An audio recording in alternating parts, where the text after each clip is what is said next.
이스라엘의 왕 여호아하스의 아들 요아스 제2년에 유다의 왕 요아스의 아들 아마샤가 왕이 되니 그가 왕이 된 때에 나이 25세라. 예루살렘에서 29년간 다스리니라. 그의 어머니의 이름은 여호아단이요 예루살렘 사람이더라. 아마샤가 여호와 보시기에 정직히 행하였으나 그의 조상 다윗과는 같이 아니하였으며 그의 아버지 요아스가 행한 대로 다 행하였어도 오직 산당들을 제거하지 아니하였으므로 백성이 여전히 산당에서 제사를 드리며 분향하였더라. 나라가 그의 손에 굳게 섬에 그의 부왕을 죽인 신복들을 죽였으나 왕을 죽인 자의 자녀들은 죽이지 아니하였으니 이는 모세의 율법책에 기록된 대로 함이라. 곧 여호와께서 명령하여 이르시기를 자녀로 말미암아 아버지를 죽이지 말 것이요 아버지로 말미암아 자녀를 죽이지 말 것이라. 오직 사람마다 자기의 죄로 말미암아 죽을 것이니라. 아마샤가 소금 골짜기에서 에돔 사람 10,000명을 죽이고 또 전쟁을 하여 셀라를 취하고 이름을 욕두엘이라 하였더니 오늘까지 그러하니라. 아마샤가 예후의 손자 여호아하스의 아들 이스라엘의 왕 요아스에게 사자를 보내 이르되 오라, 우리가 서로 대면하자. 이스라엘의 왕 요아스가 유다의 왕 아마샤에게 사람을 보내 이르되 레바논 가시나무가 레바논 백향목에게 전가를 보내어 이르기를 내 딸을 내 아들에게 주어 아내로 삼게 하라 하였더니 레바논 들짐승이 지나가다가 그 가시나무를 짓밟았느니라. 내가 에돔을 쳐서 파하였으므로 마음이 교만하였으니 스스로 영광을 삼아 왕궁이나 내 집으로 돌아가라. 어찌하여 화를 자취하여 너와 유다가 함께 망하고자 하느냐. 하나 아마샤가 듣지 아니하고 이스라엘의 왕 요아스가 올라와서 그와 유다의 왕 아마샤가 유다의 벳세메스에서 대면하였더니 유다가 이스라엘 앞에서 패하여 각기 장막으로 도망한지라. 이스라엘 왕 요아스가 벳세메스에서 아하시아의 손자 요아스의 아들 유다 왕 아마샤를 사로잡고 예루살렘에 이르러 예루살렘 성벽을 에브라임 문에서부터 성 모퉁이 문까지 400규빗을 헐고 또 여호와의 성전과 왕궁 곳간에 있는 금은과 모든 기명을 탈취하고 또 사람을 볼모로 잡고서 사마리아로 돌아갔더라. 요아스의 남은 사적과 그의 업적과 또 유다의 왕 아마샤와 싸운 일은 이스라엘 왕 역대 지략에 기록되지 아니하였느냐. 요아스가 그의 조상들과 함께 잠에 이스라엘 왕들과 사마리아에 함께 장사되고 그의 아들 여로보암이 대신하여 왕이 되니라. 이스라엘의 왕 여호아하스의 아들 요아스가 죽은 후에도 유다의 왕 요아스의 아들 아마샤가 15년간을 생존하였더라. 아마샤의 남은 행적은 유다 왕 역대 지략에 기록되지 아니하였느냐. 예루살렘에서 무리가 그를 반역한 고로 그가 라기스로 도망하였더니 반역한 무리가 사람을 라기스로 따라보내 그를 거기서 죽이게 하고 그 시체를 말에 실어다가 예루살렘에서 그의 조상들과 함께 다윗 성에 장사하니라. 유다 온 백성이 아사랴를 그의 아버지 아마샤를 대신하여 왕으로 삼으니 그때 그의 나이가 16세라. 아마샤가 그의 조상들과 함께 잔 후에 아사랴가 엘랏을 건축하여 유다에 복귀시켰더라. 에브리데이 썬데이, 우리의 매일을 썬데이로 세팅하라. 할렐루야. 오늘도 영상을 보시는 모든 분들에게 주님께서 사랑과 은혜로 함께 해주시기를 바랍니다. 오늘 본문을 묵상하면서 아버지가 늘 제게 하시는 잔소리 하나가 기억이 났습니다. 그건 바로 밥 잘 먹었냐? 밥 꼭 잘 챙겨 먹어야 한다 라는 말씀인데요. 아버지는 늘 제게 이 말씀을 하시고는 했어요. 그래서 에피소드도 많이 있는데요. 한 번은 제가 이제 미국에서 목회를 하면서 늘 아쉬웠던 게 이제 영어였거든요. 그래서 그 당시에는 앞으로 계속 제가 미국에서 살게 될 것이라고 생각이 들어서 이왕 미국에 살 거면 영어를 제대로 잘 해야겠다라는 생각이 들었어요. 그래서 정말 늦은 나이에 모든 스텝을 멈추고 어학연수를 받기로 결정을 했습니다. 그래서 칼리지에서 진행하는 이제 어학연수 과정에 들어가서 영어 공부를 하고 있었는데요. 정말 쉽지가 않더라고요. 영어 실력은 너무 더디게 늘었고요. 심지어 제 옆에는 이제 제가 첫사랑만 성공했어도 제 자식과 같은 나이였을 학생들이 있었는데요. 이 친구들은 나이가 어리니까 금방 실력이 늘더라고요. 그러니까 저와 비교가 되면서 조급한 마음이 들 때가 너무 많았어요. 그리고 마치 제가 무언가를 잘못하고 있는 것처럼 느껴지는 날도 너무 많더라고요. 그래서 어쩔 때는 이제 어머니에게 전화를 드려서 이런저런 하소연을 하고는 했었는데요. 그때마다 어머니는 저를 위로하고 응원해 주셨죠. 그런데 어느 날이었어요. 어머니에게 그날도 이제 전화를 드려서 이런저런 고충을 이야기하고 있는데요. 이제 아버지가 전화를 받고시더라고요. 그런데 아버지께서 그때 제게 처음 던지는 말씀이 밥은 하는 말씀이셨어요. 여러분, 이게 맞나요?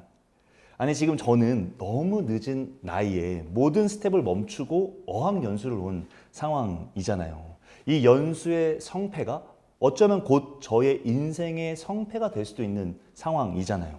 그래서 이런 상황 속에서 영어 공부가 안 된다는 건 제가 정말 절체절명의 순간 앞에 놓여 있는 거잖아요.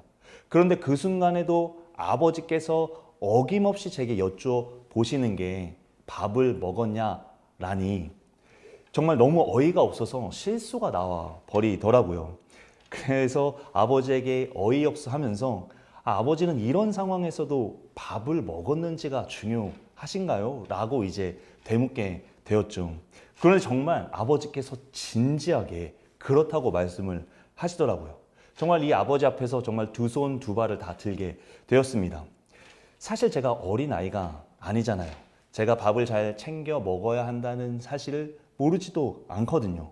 심지어 저는 체육을 전공했고 트레이너를 했었기 때문에 이 식단이, 이 식사를 잘 챙겨 먹는 게 얼마나 중요한지를 잘 알고 또 늘 강조하면서 살아왔거든요.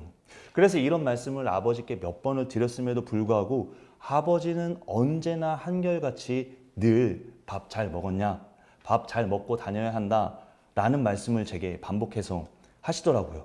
마치 제가 아까님도 잘 못하는 어린아이처럼 여기시면서요. 그러다 보니 아버지의 말씀이 너무 맞는 말씀이고 중요한 말씀이라는 걸 알면서도 계속해서 반복해서 말씀을 하시다 보니 이제는 잔소리처럼 여겨지더라고요. 그런데 오늘 본문에서도 아버지의 잔소리처럼 성경이 계속해서 반복하며 전하는 메시지가 기록되어 있는 것을 볼 수가 있어요. 그래서 어쩌면 오늘 본문의 내용이 누군가에게는 잔소리처럼 들릴 수도 있겠다 생각이 되더라고요. 본문에는 유다 왕인 아마샤 왕이 등장을 하는데요. 특별히 이 아마샤 왕이 치룬 두 번의 전쟁이 기록되어 있습니다. 첫 번째 전쟁은 7절의 기록처럼 에돔과의 전쟁이고요. 두 번째 전쟁은 8절에서 14절에 기록되어 있는 것처럼 이스라엘과의 전쟁입니다. 첫 번째 전쟁의 결과는 승리였고요. 두 번째 전쟁의 결과는 패배였는데요. 사실 본문에는 승리의 이유와 패배의 이유가 자세히 기록되어 있지는 않아요. 그런데 같은 내용을 역대하 25장이 기록하고 있는데요. 그것을 살펴보면 승리와 패배의 이유가 상세하게 기록되어 있는 것을 볼 수가 있습니다. 그래서 역대하 25장 7절에서 9절을 보면 이제 이 에돔과의 전쟁에 대한 내용이 기록되어 있는데요. 이 아마샤 왕이 처음 에돔과 전쟁을 하려고 할 때 이스라엘 군사를 용병으로 삼아서 전쟁을 치르려고 하거든요. 그런데 하나님의 사람이 아마샤 왕에게 와서 이스라엘의 도움을 받지 말고 오직 하나님만 의지해서 전쟁을 치르라고 합니다. 그래서 아마샤 왕은 그 하나님의 메시지를 받아들이고 이스라엘 군인들을 다시 돌려보낸 채 하나님만 의지하며 전쟁에 나서죠. 그리고 그렇게 치룬 전쟁의 결과는 엄청난 대승으로 이어지게 됩니다. 그런데 이 승리로 아마샤 왕이 교만해지게 돼요. 그래서 14절을 보면 에돔 땅의 우상들을 들여와서 우상들을 향해 경배하고 분향을 하게 되죠. 그렇게 아마샤 왕은 하나님을 버리게 됩니다. 그런 채로 이어지는 이제 역대하 25장 17절에서 24절까지의 내용을 보면은요, 이 이스라엘의 왕이었던 요아스와 이제 전쟁을 치르려고 하는데요. 이때 아마샤 왕은 더 이상 하나님을 의지하지 않고 우상을 의지합니다. 그리고 그 결과는 처참한 패배로 이어지게 되죠. 그리고 오늘 본문 13절과 14절에 기록되어 있는 것처럼 패배로 인해서 성벽이 헐게 되고 성전의 금은 그릇들 빼앗기게 되고 백성들은 포로로 붙잡혀가는 상황을 마주하게 됩니다. 그리고 역대하 25장 16절은요. 이런 결과에 대해서 하나님의 결정에 의해 일어난 결과라고 기록을 하고 있습니다. 그러니까 정리를 해보면 본문이 전하고 있는 메시지는 이 전쟁의 결과가 세상의 특정 조건과 특정 사람에 달린 것이 아니라 하나님의 결정에 달렸다라는 사실을 전하고 있는 것이죠. 그런데 이 메시지가 익숙한 분들이 너무 많을 겁니다. 서두에 말씀드렸던 것처럼 이 메시지는 본문에만 기록된 메시지는 아니기 때문이죠. 오히려 성경 곳곳에서 계속해서 반복되어 발견되는 메시지이잖아요. 그중 대표적인 기록 하나를 꼽자면 사무엘상 17장 47절에 기록된 다윗의 메시지라고 할 수 있죠. 다윗은 이제 이스라엘을 두렵게 만들었던 블레셋의 골리앗과 전투를 앞두고 이렇게 선포합니다. 여호와의 구원하심이 칼과 창에 있지 아니함을 이 무리에게 알게 하리라. 전쟁은 여호와께 속한 것인즉 그가 너희를 우리 손에 넘기시리라. 그러니까 본문의 메시지처럼 전쟁의 결과가 하나님에게 달려 있다라는 의미인 거죠. 이처럼 본문의 메시지는 성경이 계속해서 반복하는, 그래서 어디서든 쉽게 발견할 수 있는 메시지입니다. 그래서 잔소리처럼 여겨질 수 있는 메시지이죠. 그래서 저는 본문을 묵상하면서 왜 성경은 이 메시지를 계속해서 반복하는 걸까 하는 질문이 들더라고요. 그리고 이 질문에 대한 답을 아버지가 저에게 잔소리를 하시는 이유를 생각해 보니 유추할 수 있겠더라고요. 사실 제가 밥을 잘 챙겨 먹지는 못합니다. 밥을 잘 챙겨 먹어야 한다는 사실을 이론적으로는 너무나 잘 알지만 실제로는 그렇게 살지 못한다라는 거죠. 밥 대신 다른 걸 챙겨 먹기가 일쑤고요. 때를 놓쳐서 먹을 때가 너무 많습니다. 그리고 아버지가 이 사실을 너무 잘 아세요. 그러니 제게 계속해서 반복해서 말씀을 하시는 거죠. 왜냐하면 아버지는 제가 건강한 상태로 제게 맡겨진 사역을 충성되게 신실하게 잘 감당하길 바라는 마음을 가지고 계시기 때문이죠. 그리고 이 마음의 기초는 저를 너무나 사랑하는 마음입니다. 성경도 마찬가지일 겁니다. 전쟁의 결과가 하나님에게 달렸다는 사실을 계속해서 반복하는 이유는 사람들이 이 사실을 이론적으로는 알아도 실제로 믿고 살아가지는 못하니까요. 정말 모든 결과의 최종 결정권자가 하나님이시니까 하나님만이 승리를 주실 수 있는데 자꾸 사람들은 모든 결과를 결정할 수 없는 세상의 조건과 사람들을 의지하고 나의 어떠함과 무언가를 바라보기 때문이에요. 그래서 하나님은 계속 반복해서 말씀을 하시는 거죠. 잔소리가 될 걸 아시면서도요. 하지만 그렇게 잔소리를 하시는 이유는 우리를 싫어해서가 결코 아니죠. 오히려 우리를 사랑하시기 때문에 우리로 하여금 선한 결과를 마주하게 할 수 있도록 하나님만 의지하게 하려고 이렇게 계속 반복해서 말씀을 하시는 거죠. 오늘 영상을 보시는 분들 중에서도 아마 다양한 영역에서 수많은 전쟁을 마주하고 계신 분이 있을 겁니다. 그래서 정말 전쟁 같은 삶을 살고 계신 분들이 있을 거예요. 물질의 영역에서, 관계의 영역에서, 진로의 영역에서, 건강의 영역에서, 신앙의 영역에서 말이죠.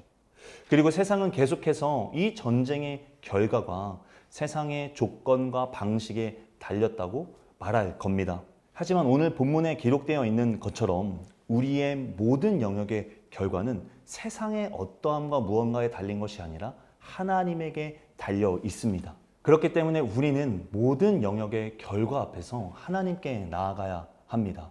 그리고 그렇게 하나님께 나아갈 때 언제나 우리를 선하고 좋은 길로 인도하시고자 하시는 하나님께서 우리의 걸음걸음을 인도해 주셔서 우리로 하여금 가장 선하고 좋은 결과로 인도해 주실 것을 믿습니다.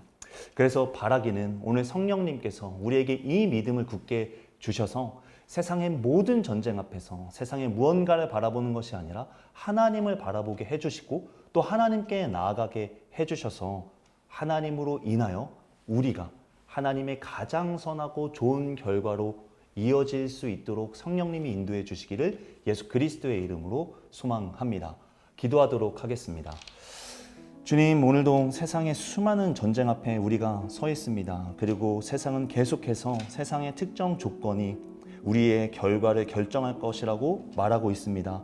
주님, 이 시간 우리의 생각과 마음을 붙들어 주셔서 정말 우리의 모든 결과의 결정권이 하나님에게 있다는 믿음을 굳게 해주셔서 우리가 이 문제들 앞에서 하나님께 나아갈 수 있도록 인도하여 주시옵소서. 그래서 정말 우리를 언제나 선하고 좋은 결과로 인도하시고자 하시는 그 하나님의 인도하심에 따라 정말 하나님의 가장 선하고 좋은 결과를 마주하게 되는 우리가 되게 하여 주시옵소서. 모든 것을 감사드리며 지금도 살아계셔서 우리와 함께 하시며 인도하시는 예수 그리스도의 이름으로 기도드렸습니다. 아멘.